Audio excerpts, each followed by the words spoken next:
माता दी भक्तों, जय मेरी गुरु माँ मीनू माता जी की जय, कुरुक्षेत्र धाम की जय, गुरु माँ अंजलि की जय जयकार, कुरुक्षेत्र धाम की जय जयकार। मेरी गुरु माँ मीनू माँ के चरणों में कोटि कोटि प्रणाम। जय माता दी। मेरे सभी भाई और बहनों को जय माता दी।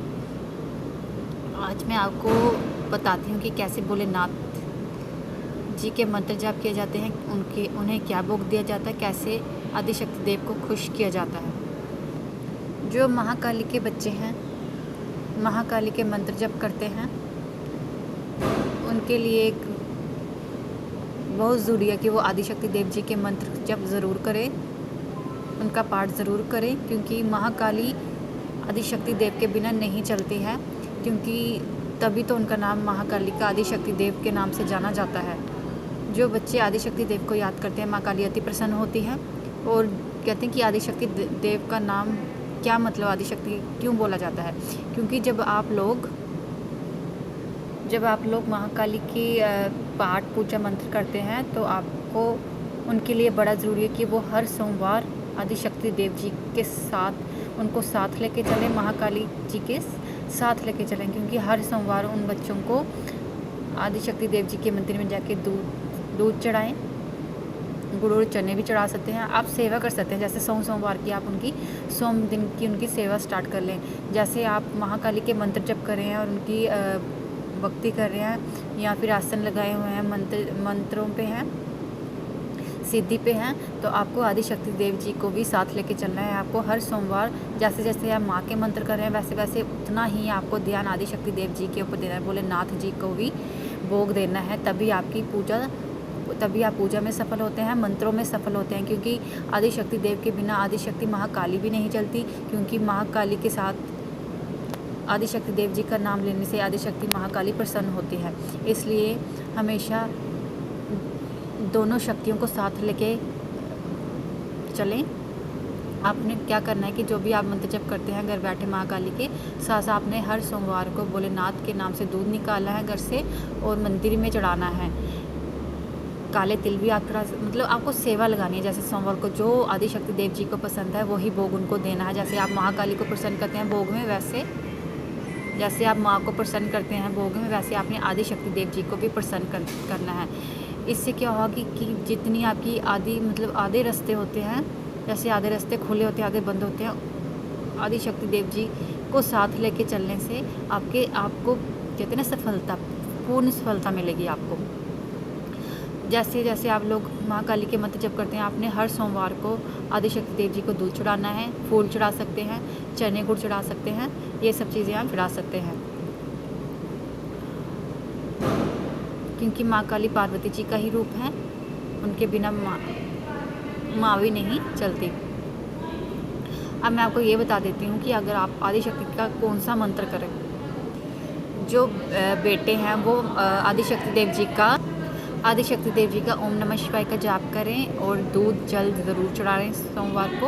उन्हें आदिशक्ति देव जी के दर्शन होंगे तब जब 1.25 लाख का वो मंत्र जप कर लेंगे। अगर आप 1.25 लाख का मंत्र जप नहीं कर सकते तो आप रोज़ की संख्या 1 माला सुबह और 1 माला रात को करें। हर रोज़ अगर करेंगे, एक वक्त ऐसा आएगा कि आपके मंत्र खुद 41 दिन तक अगर आप ये मंत्र करते जाते हैं तो वो सिद्ध हो चुका होता है। अगर उससे ज़्यादा की आप संख्या करते हैं तो ये उससे भी ज़्यादा शक्तिशाली बन जाता है मंत्र। जब भी आप कोई मंत्र जप महाकाली का शुरू करते हैं तो आपको आदिशक्ति देव जी का नाम लेके ही शुरुआत करनी है, ताकि आपको पूर्ण सफलता मिले। जिन बच्चों के गुरु नहीं हैं, वो कई बच्चे हैं जो आदिशक्ति देव जी को गुरु बना लेते हैं, वो ठीक है, बना सकते हैं। अगर जो बच्चे चौकियाँ नहीं लगाते हैं, पूजा भक्ति पे हैं, साधारण पूजा मतलब सिर्फ जोत लगाते हैं, चौकी नहीं करते हैं, वो आदिशक्ति देव जी को गुरु बना सकते हैं, उनका मंत्र जप कर सकते हैं। लेकिन जब बच्चों के मंत्र सिद्ध हो जाते हैं तो आदिशक्ति देव महाकाली के रूप में विराजमान हो जाते हैं, हाजिरी पे आते हैं वो। ऐसा नहीं है कि आदिशक्ति देव जी नहीं खेलते, क्योंकि वो महाकाली का रूप है। जब मंत्र सिद्ध हो जाते हैं, कई वक्तों में वो प्रसन्न होकर खुशी से आ जाते हैं। जिन्हें बच्चे महाकाली का नाम देते हैं, महाकाली की चौकी कहा जाती है, आदिशक्ति देव जी की भी चौकी होती है। ऐसा नहीं है कि वो नहीं आते, क्योंकि वो महाकाली का रूप है। महाकाली जिसमें आती है तो ये समझिए आदिशक्ति देव जी साथ ही होते हैं। इतने मंत्र जप करने से जैसे जैसे आप रोज़ माला जप करके आपके मंत्र सिद्ध होते जाएंगे। ओम नमः शिवाय का जाप जपते जाना जपते। और जो बच्चियां हैं वो महाकाली का मंत्र जप करें जो उनके पास है। और आदिशक्ति देव जी की आप एक चालीसा आती है, जैसे काली चालीसा होती है वैसे शिव चालीसा आती है, वो आपने हर सोमवार को पढ़नी है। जैसे जैसे आप बच्चे मंत्र जप करते जाएंगे ओम नमः शिवाय, उनका मंत्र सिद्ध हो जाएगा और आदिशक्ति देव जी के दर्शन होंगे, महाकाली के भी दर्शन होंगे। ये ना सोचें कि कई बच्चे सोचते हैं कि हम तो आदिशक्ति देव का मंत्र कर रहे थे तो महाकाली दिखाई, क्योंकि वो उन्हीं का रूप है। और जो बच्चियाँ शिव चालीसा करेंगी, जब उनका 41 दिन तक उनकी शिव चालीसा चलती जा रही होगी तो शिव चालीसा भी सिद्ध हो जाएगी, तो भी उन्हें आदिशक्ति देव जी के दर्शन होंगे, महाकाली के दर्शन होंगे। इस तरीके से आप पूजा, इस विधान से आप पूजा करें तो आप सफल ज़रूर होंगे। ऐसे आपके मंत्र सिद्ध हो जाएंगे, आदिशक्ति महाकाली के भी, आदिशक्ति देव जी के भी। ऐसे भोग सोमवार को दें तो आपको सफलता पूर्ण प्राप्त होगी और दर्शन भी ज़रूर होंगे, दर्शन भी होंगे। और आपको, और जो बच्चे हाजिरी दे रहे हैं वो शिव भगवान जी को गुरु बनाते हैं, वैसा तो ठीक है, लेकिन जो बच्चे चौकियाँ लगाते हैं उनके लिए गुरु होना बड़ा ज़रूरी है। ये खुद आदिशक्ति महाकाली भी बोलती है। आदिशक्ति महादेव जी रास्ता दिखाते हैं, लेकिन जब तक आपने आदिशक्ति देव जी को गुरु बनाया होता है, कुछ टाइम ऐसा आता है कि वो खुद आपको बताते हैं कि अब आपको गुरु की ज़रूरत है। इसलिए जो बच्चे हाजिरी लगाते हैं, मंत्र जप करते हैं, बिना गुरु के ना करें, गुरु धारण कर ले। तब जब गुरु का हाथ आपके सिर पर होता है तो जो आप मंत्र जप करते हैं आपको आगे कष्ट कोई नहीं आता है। गुरु की शक्ति से आपकी शक्ति और प्रबल हो जाती है, 3 नेत्र की शक्ति बढ़ जाती है।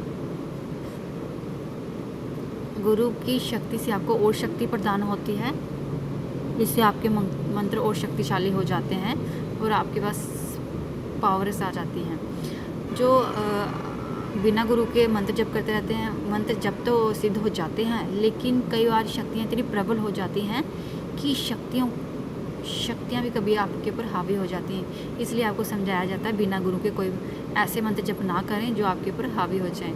जय मेरी गुरु माँ मीनू माता जी की, जय कुरुक्षेत्र जाम की जय हो, जय काली कलकत्ते वाली माई तेरी सदा ही जय, जय का बदर काली की जय।